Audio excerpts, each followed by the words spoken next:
Coach, excellent batting performance. How do you rate innings of Wasim and Britya today? Brilliant, normal for him. This is the kind of start he gives us. He has been giving for the last couple of years. ACC we've been playing, and then Britya again very silky. Very easy for him to get runs against these kind of teams on a pitch like this.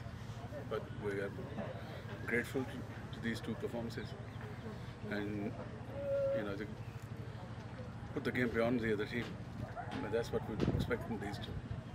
So we saw the game against Kuwait was on the similar side, but you had a bleak game against Hong Kong. What went wrong in the Hong Kong game? I think Hong Kong, first of all, the pitch is different at Mulvani.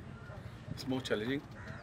And then because we had one eye on the storm brewing up, it was bad light, and then rain was imminent.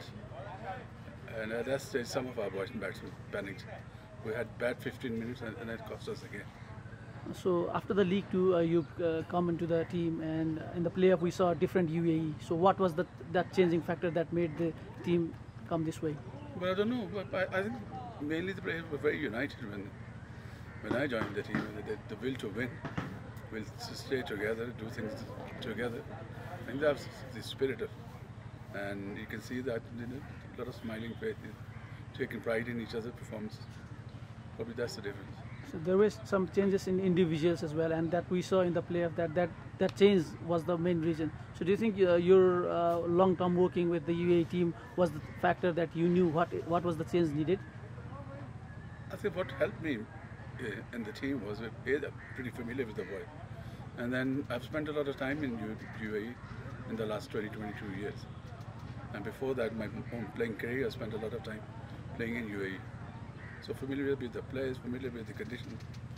So that's. So the UAE that we saw 5 or 10 years ago, and the UAE now is a different story. We saw young talents coming in. So what do you think?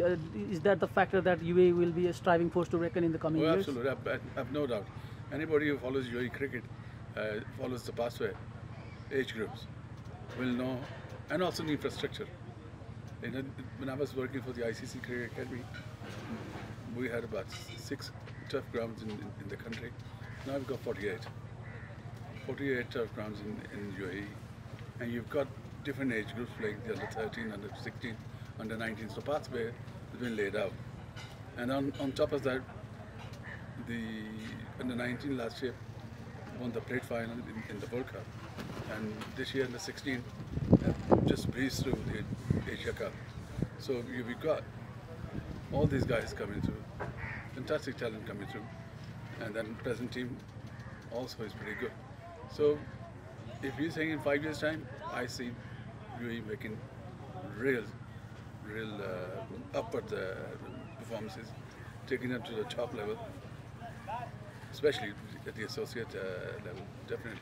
So we saw players like Britya, Karthik making it count in the biggest stage, and you've worked with them for a long time. Do you think we have more such players coming in the UAE setup now? Oh, absolutely, absolutely. There are a lot of players playing in the club cricket in UAE. Some who have not qualified, some on the verge of qualification. So there will be stiffer competition coming up in the next 6 months. Coming back to the Premier Cup, you've lost one game, but you've come back in style. So, what do you see the game against Bahrain? The tournament, all of that is wide open now. If Bahrain beat Hong Kong tomorrow, we can still top the group by beating Bahrain. So it's very interesting. Let's just see what happens. So the game against the UAE and Nepal in past few months has been very interesting. Do you think we'll have something along that line in the semi-finals or the finals? We're hoping that we could come across Nepal either in the semi-final or final. We'll be ready for them. Thank you, Coach. Thank you very much.